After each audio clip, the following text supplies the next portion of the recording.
success comes from some version of either a great sub or a great superintendent. But the more I think about it, even a great sub isn't gonna take it upon themselves to coordinate with another subcontractor. Like it really comes down to the GC. Something that comes to mind is that when it comes to choosing a builder for a really ambitious modern project that has all these trades that need to work hand in hand, it's really important to think about GCs that have their own subs on staff that they work with on every single project versus, there are some great GCs out there who they use different framers or like trim carpenters for different projects, and it might not translate the best to the final outcome that we're looking for. So it's like this cascade of people who are just kind of learning, learning on the job. Yeah. And you don't want to learn on the job on something that's really complicated.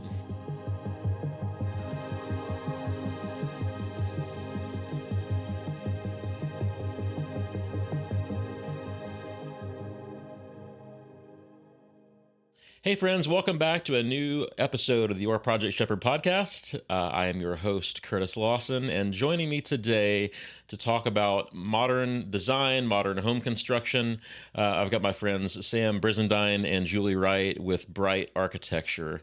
Thanks for being here, guys. Yeah, thanks for having us.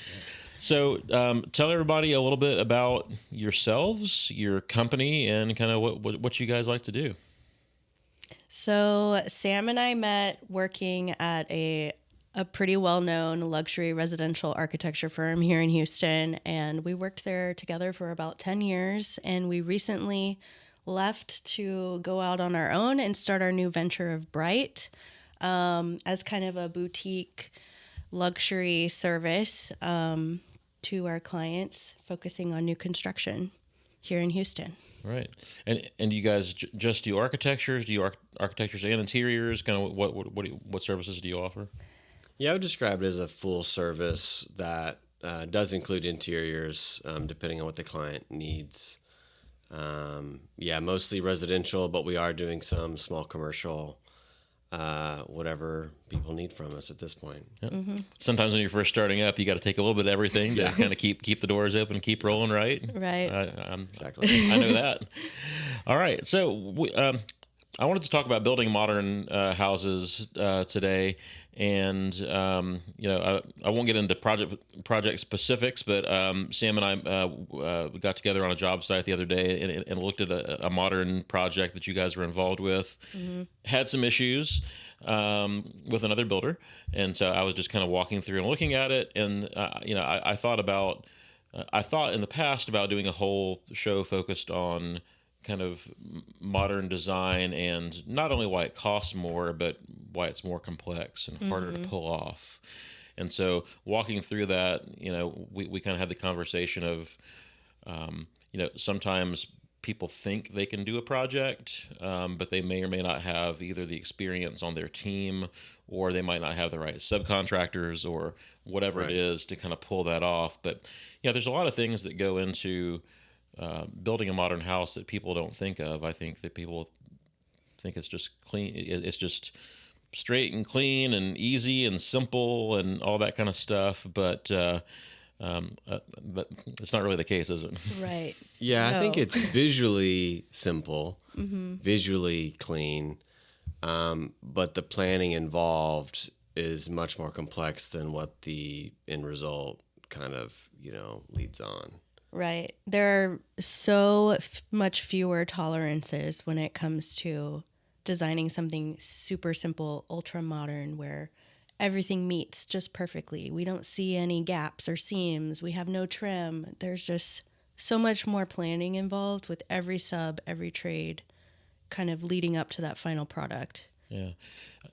Yeah, building a traditional house, we'll say, that has a lot of millwork, a lot of crown molding, and layers of baseboards and just layers of all kinds of stuff. All those layers kind of help you cover a lot of sin, as I like to say. Right. Well, and they were developed, historically as a function to cover up that sin and to let the building materials move behind, shift around, and the trim covers those gaps. So, and I think a lot of newer clients building new houses don't realize that. Yeah, I mean, even something like a shoe molding on the floor, which a lot of modern houses, the customers, the designers don't want a shoe molding between the Right. floor and the baseboards. Well, that shoe molding can be covering up a sizable gap, and a lot of times your foundation's not level, and that kind of helps mask that. And so, all these layers of trim kind of cover up a lot of things that are out of level, out of plumb, out of square. So. I thought we would kind of walk through a kind of a typical modern house build and just talk about kind of all the phases, in not every single phase, but from foundation all the way through the mechanical stuff and the trim out. And hey, in each of these areas, here are the things that are that are creating complexities, and here's the potential things that people have to think about, that cause problems, that drive cost, all that kind of stuff. But before we get into that, like, what's a good, like, one or two sentence, like, explanation of like a sneak preview of the conversation? Like, what you touched on it a little bit. What's a good summary of what makes a modern house more expensive and complex to design and build? I think one huge piece of that, which even the shoe mold speaks to it, is sequencing and planning ahead. A lot of the trim carpenter, maybe specifically, really allows for subs to operate separately from each other. And then the disconnects between each trade are all covered up by this trim. And when you don't have the ability to cover up those disconnects, then it's on the contractor to make sure everyone's coordinated. And so it's that planning effort that starts sometimes very early on in foundation. That oversight, it really ramps up depending on the ambitiousness, of the design. I think just also having a lot of specialized materials is a big thing too. There's again, we'll call it traditional construction, just a lot of other styles. You're kind of seeing the same materials over and over. It's pretty standard, methods of construction, but also pretty standard materials. So the subcontractors have installed X material a million times before. Right. Now, hey, here's a material that they've never seen before. It's a new product. It's something maybe that's more often used on commercial construction. We're going to put it in a residential application, and the guys just don't know how to install it. And are they going to take the time to dig into the instruction manual and figure it out? The manufacturer specs. So there's a lot of material caused issues too, because they kind of look at it and they're like, how do I do this? Yeah. And depending on the sub, they may or may not be used to kind of doing some of that homework on the front end. And if the superintendent, the supervision, is also not doing that homework on the front end, then you can get into a situation where the installation isn't adhering to manufacturer specifications, or aesthetically it's a failure in some other way. And then you're looking at, okay, are we going to compromise and figure out how we can deal with this, or do we need to just rip this out and try again? And I think, it just all comes back to that additional layer of supervision that can have the foresight to say, okay, this material is weird and it's not what any of these guys are used to doing. We need to get ahead of this and help our guys out so that they can set each other up for success as the different layers of subs kind of add up on top of each other. It's also the coordination of, knowing that material is going to be used. So did all the other people previously set you up for success for that? So if you're not thinking far enough ahead and you don't know that something's going to require blocking, or it's going to require the framing to be done a certain way to install that product, and the framer doesn't do it 4 months earlier, again, you might have to rip it out, do it again. You might have to make some compromises. And I think that's one of the big disconnects is, you get to the finish out stage, and here's this product you're supposed to put in. You're like, how does this go in now, right? Yeah. Like motorized shades, if the engineer doesn't think about it, Yeah. in the structural design, if the framer doesn't frame for it, Right. if the electrician, the low voltage contractor don't set up for it, and the homeowner's like, I want motorized shades. Yeah. Well, you're kind of out of luck now. Right. I'm actually glad that you brought that up, because we've been seeing that more and more with our clients, and what they want in their house is motorized shades. They don't want to see the decorative window coverings, and we've experienced in the past that decision coming up late in the game where we couldn't plan for it. We had to retrofit it. And so now, we try to bring that up early on, because it does require a lot of coordination just to make happen and to look good. and there's not many ways to do that after the fact, Yeah. short of reframing it, Mm-hmm. I mean, Right. fur the whole ceiling down to accommodate it. Or just have visible shade boxes. Good engineers that we work with will anticipate that. And sometimes they're adding top cord bearing trusses, and we haven't even talked about shades, because they've been through that, where they literally had to slice and dice their whole structural diagram and patch it back together because of a late stage, addition of shades. I think, one great example about modern architecture in terms of like the needs and the sort of foresight starts with the foundation. If you have a finished concrete floor, there are all sorts of things that are no longer accessible. Staging on the slab with any other materials, framing materials usually, is not great, And whether you're protecting the slab, you can't just throw any old material on top and say, okay, well, it's protected now, because that material could still broadcast through and have a permanent sort of design on your slab that you didn't ask for. And, that starts very early. The concrete guy needs to know. Even just kind of upgrading the mix to get something visually what you want to see in the end can cost a lot of money and coordination up front for the foundation. Absolutely. Yeah, we're doing one of those right now. We're actually about to drywall it, but it's been a process getting it. So this house is going to have exposed aggregate and the concrete as the finished floor, and so you've got to be on top of the foundation guys. When they're pouring the slab, doing their floating, all that kind of stuff. You've got to be on it, and that's got to be perfect when it gets poured, because there's no going back and doing that again. So it also helps to set expectations with the client and say, okay, this is concrete. Yeah, it is somewhat natural. Yeah, there are only so many variables we can control to a certain extent. At least that's something I've seen be helpful as well. Yeah. But you're right. It's talking to them about the mix that they're doing. It's like, what kind of aggregate are you using? It's getting into the details with them early on, and then it's also babying that concrete the whole time, which people aren't used to. People are used to spilling whatever they want, spilling their drinks. Their taco sauce. Let me change the oil on the from my chainsaw right? on this finished slab.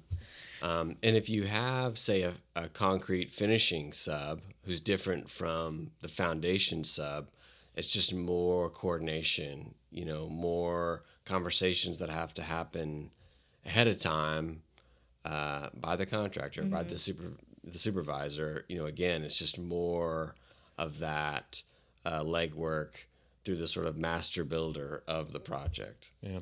And if people want to learn more about the whole finished concrete thing, we did a whole episode with David Miller from Duncan Miller Concrete. Yeah.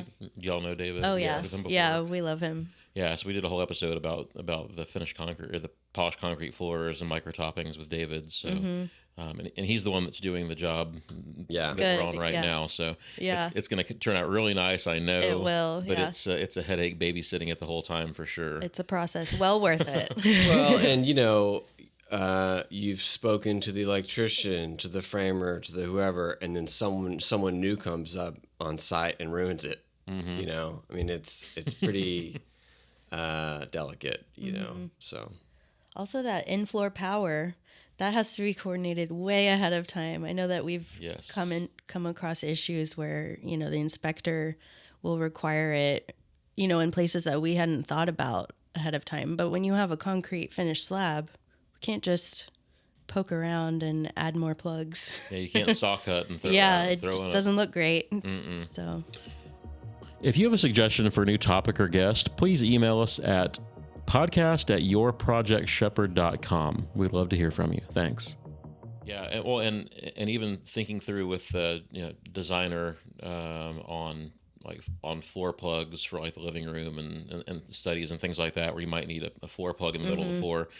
You know, if it's on something where it's going to get covered up with wood floors, or it's on a crawl space or whatever, if you need to move that box around a little bit to get it set up for your furniture, it's not that big of a deal. Right. But you got one shot with this. Well, so there's one example where there's one thing that several people can screw up, you know, that you have to watch for. Another example would be, something that we've seen together, which is, say you've got floor to ceiling windows. So that ceiling elevation, even the finished floor, which normally there's a little bit of forgiveness, you know, in that. If your floor to ceiling windows are aligning to ceilings and that millwork has a very specific relationship to that ceiling, and that millwork has a specific relationship to a door, to a wainscot, to another window sill, you know, you're touching several subs that all have to have work that performs in concert with one another to like an eighth of an inch tolerance or something before it becomes really unacceptable. And, you know, if all of that starts with two steel beams, one in the ceiling, one in the floor, I mean, the stakes are high, you know, when you try to get all of that to work together. And I think that speaks to a kind of spectrum of what modern could be, right? You could have a modern design that does something like this, where it's this cascade, this sort of like sequence of very precise, zero tolerance, floor to ceiling, wall to wall relationships. You could also have a pretty minimalist approach where you have maybe punched openings. You know, these are isolated events that aren't so tied together. So I think there are versions of modern that are a little more forgiving. I think right now there's a lot of desire for a modern that has a lot of rich materiality and texture and wall-to-wallness. And so I think right now we're seeing, a sort of surge in interest in that from our clients. But, you know, there's also some classic modern stuff that's very minimal. There's a lot of cool modern stuff that I like in Japan that's like, you know, the photo is, there's a window in the wall and a wood floor, and like that's everything in the photo, and there's like a single rocking chair. Maybe it's just the photo. But, you know, some of our clients don't live that way, you know.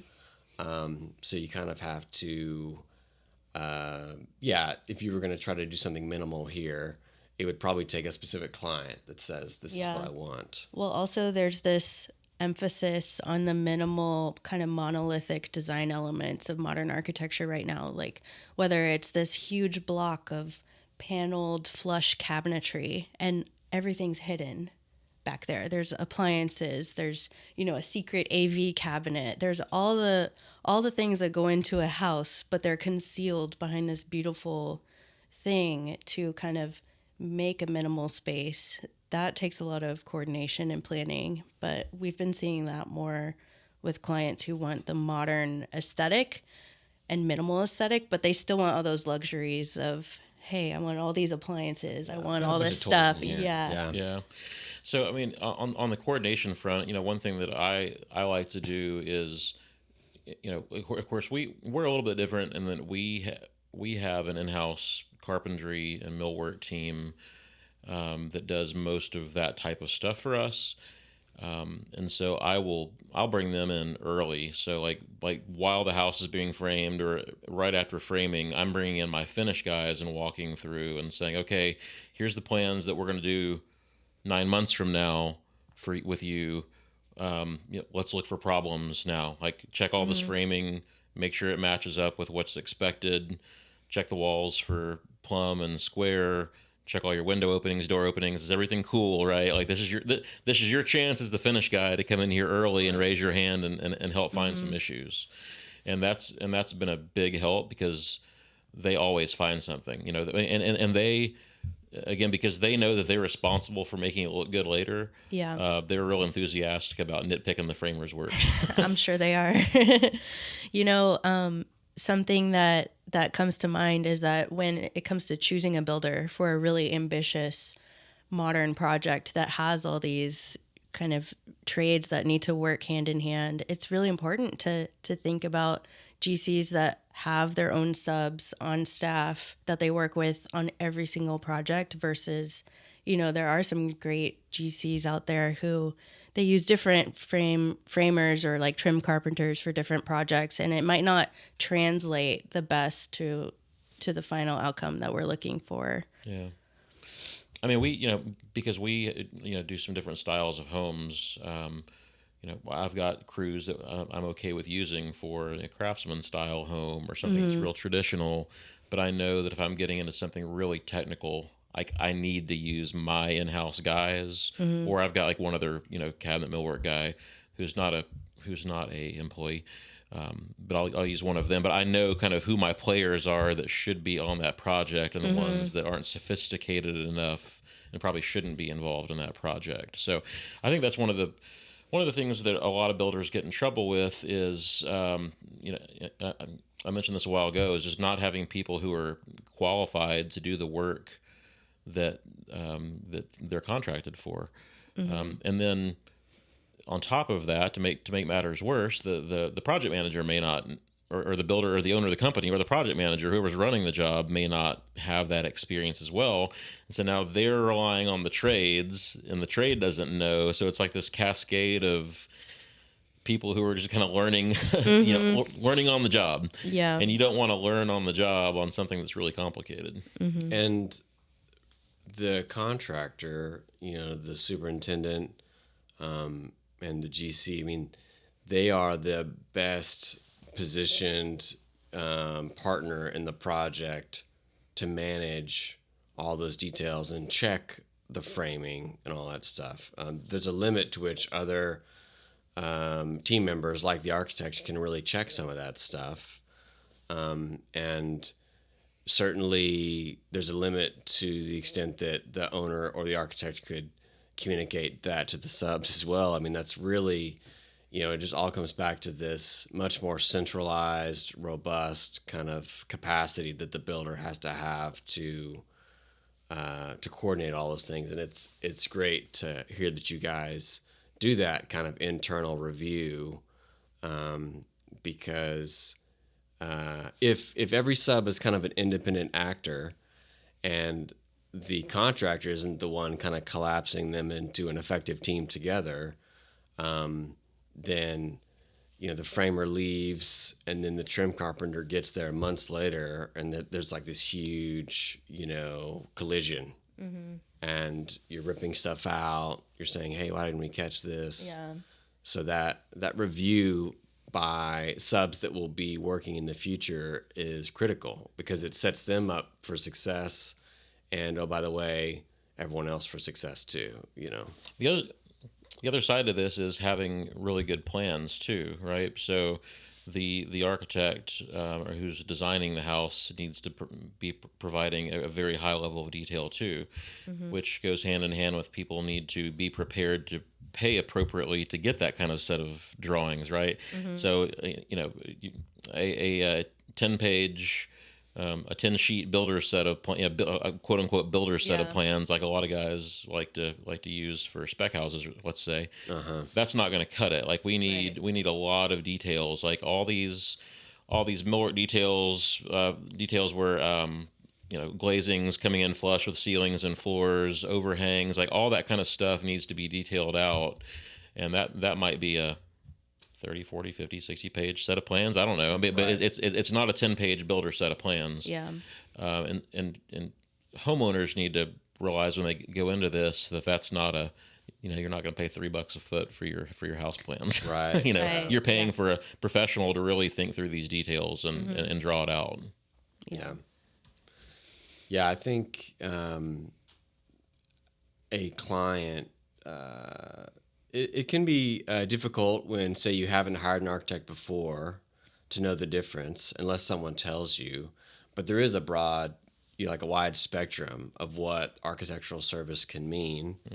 And we've seen pretty modern projects that do get drawn with this like Spartan set.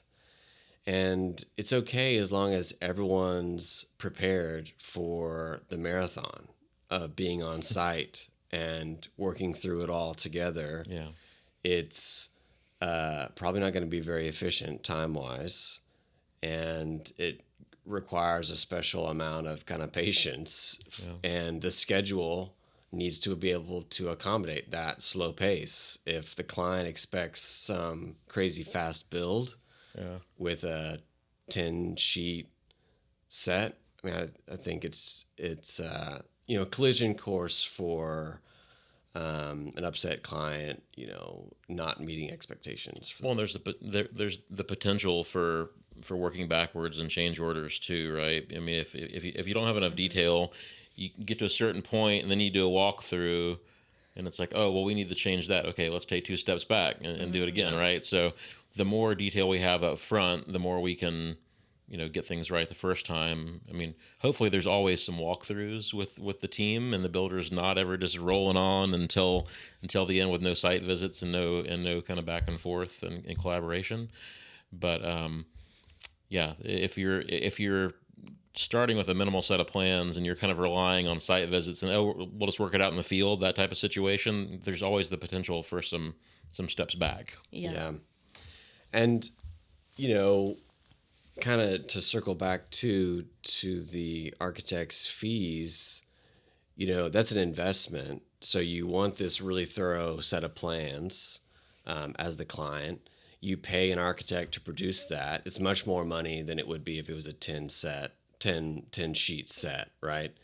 And so the contractor, as a team member, has to be sophisticated enough to take that investment of those plans and actually perform. Actually look at it. Yeah. Otherwise, you're You have to basically read the plans? burning that money that the client just spent on the architect. Yeah.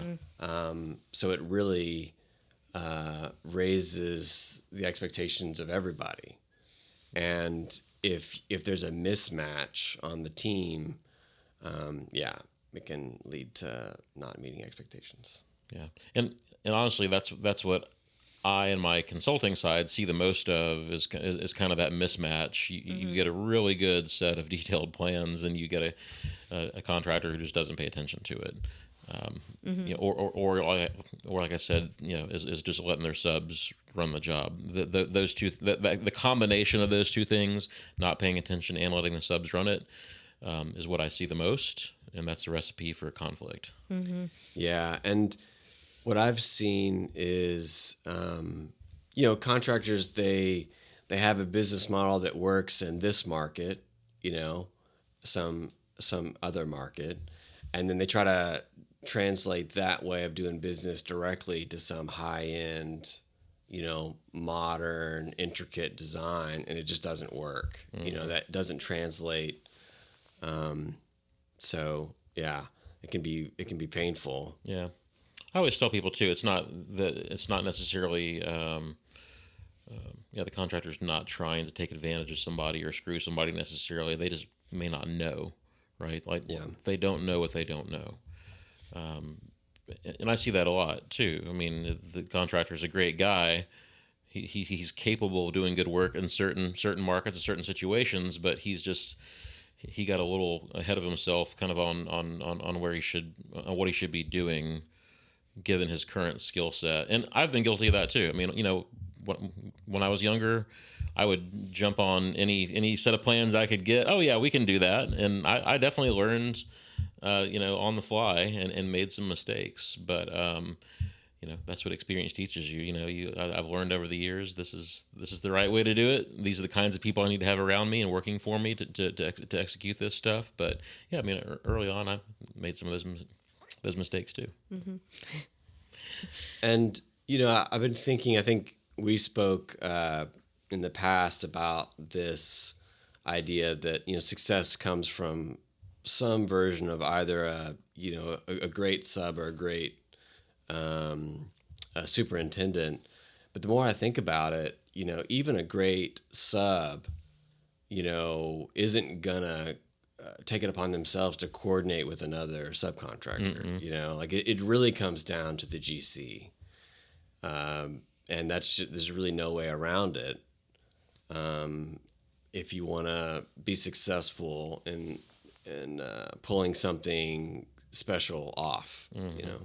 Yeah, I mean, even myself as an owner's rep or a consultant, when I get brought in, I still tell people I can't make your builder or make his subs do something that they're not capable of doing. Like, I can make observations and I can give advice until I'm blue in the face, but at the end of the day, they have to be capable of actually following directions and doing it and using their brains. So, it's a lot easier if I'm brought in at the very beginning during the planning process. I mean, my dream world, and I'm sure it is yours too, is to help the client vet the builder, select the builder, everybody be on the same page, right? That's my dream, is to work with the architect and the homeowner and the builder, and let's put a good team together.